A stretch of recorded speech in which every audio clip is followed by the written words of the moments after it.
In December of 2024, I joined White in Las Vegas for the days leading up to UFC 310, and I saw firsthand the swagger Lorenzo referred to when White was holding court at a baccarat table in the high roller room of the Fontainebleau Casino.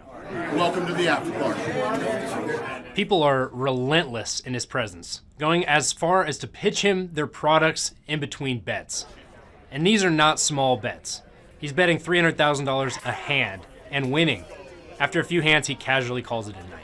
That's 1.1 million for me, man. Honestly, I was in shock, especially with how nonchalant his reaction was. I mean, he told me he basically does this every night, even when he's not surrounded by the cameras and the internet creators he's trying to impress on the night before UFC 310.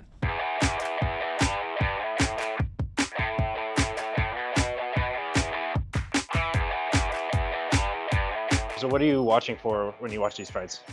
So one of the big things when people watch me watching the fights, they're like, this guy's got the best seat in the house, and all he's looking at is the screen. Okay. Because whatever's going on inside the octagon, I can't control. That's up to the fighters and whatever. I'm looking at the broadcast and things that I like and don't like. My team's so freaking good. There's a red phone.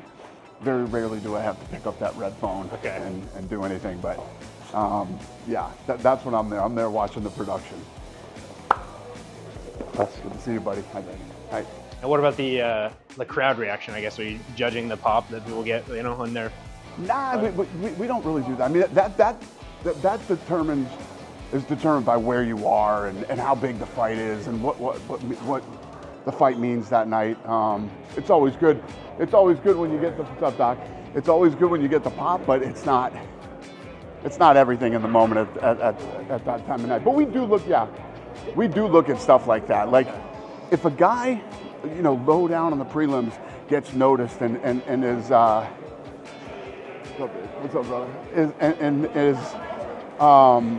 Gets a pop that you don't expect, then then that means something to us. You know what I mean?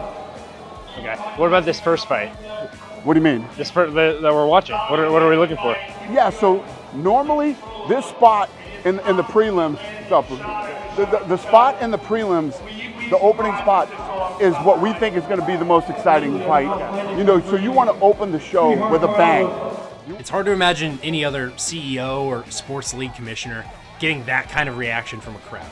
There's no doubt that he's the UFC's biggest star, but that doesn't stop him from interacting with his fans. Yes, sir. You're the greatest fan in the world, so thank you, brother. I love everything you do. Thank you so much. Thank you, sir. I appreciate it. Thank you. White knows his audience, and he knows how to reach them. He's curated a mannerverse of bro-heavy creators and podcasters like Theo Vaughn, who line the front row of every UFC fight. Yeah, way to get you fucking troublemakers out of the, yeah. White's ringside throne is like a little command center. So this is the backbone? This phone right here, I pick it up and it rings directly to the truck, to the guy who's producing the show. If there's something that I don't like or have to talk to him or whatever. Shay says that in a pay-per-view, you want the first fight to be the exciting one. Just thinking that so that people that pay for it are like pumped or who wants to have to. There's a pacing, If you look at This is what you so we start out on the prelims, right? And these are people that are making their way up. This is on ESPN2. So you want to open ESPN2 with a great fight, and you want the main event, which would be the main event, to be good. Now you're coming into the pay-per-view. You want the pay-per-view to open with a bang, and then the main event hopefully to deliver too. You want everything to deliver, but you want to set yourself up for success. This fight should be crazy. There are no guarantees in life, but if I had to bet, I would bet anything that fight's going to be absolutely crazy. This is going to ruin it for me. My first UFC is going to be here, But It's your first one? in person. Yeah, I've watched it. So for it to be sitting right here for the first one is just... Here we go. At one point, White just started reading a text that he got to me, and I was at first like, what is he doing? But he seemed very, very excited to read it. There are many bigger problems in the world right now that need to be fixed. I'll catch the next fight. Tell Joe Rogan I said hi. Donald J. Trump. There you go. It was pretty surreal to realize that the future president was so interested in a UFC fight, and it made me think about how this little orbit Around White, now includes people like the president, several billionaires, and even the most popular podcaster on the planet, Joe Rogan. You know, Joe's podcast was always big, but then I think everything that's happened over the last 5 or 6 years and the way certain people have dealt with it has led us to where we are today. You know what I mean? I mean, the thing that I'm like trying to wrap my head around is like your guys' little like slew, and how that is now, you guys are like in the center of the culture almost, you know, it's the center of politics and all these, your fingers are in all these different places, but you guys are doing a lot of the same things everyone does. You, Lorenzo, Joe Rogan, I mean, all these guys are kind of like have just moved into the center of everything that's going on. It's fascinating. It wasn't by design. It all just sort of happened, and I think that all of us, what we all have in common, we've all stayed, like I was telling you earlier, it's about, everything in life right now is about authenticity. Who's authentic, who's real, who's whatever. We've always stayed true to who we are and what we believe, and no matter what type of pressure was out there, we never folded to any of that.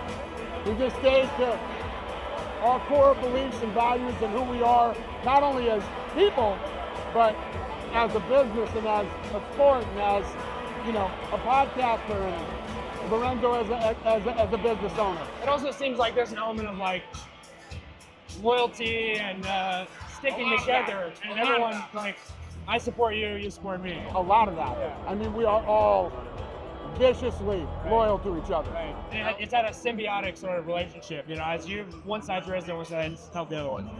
If you don't have loyalty, what do you have? Right? Yeah. What do you have if you don't have loyalty?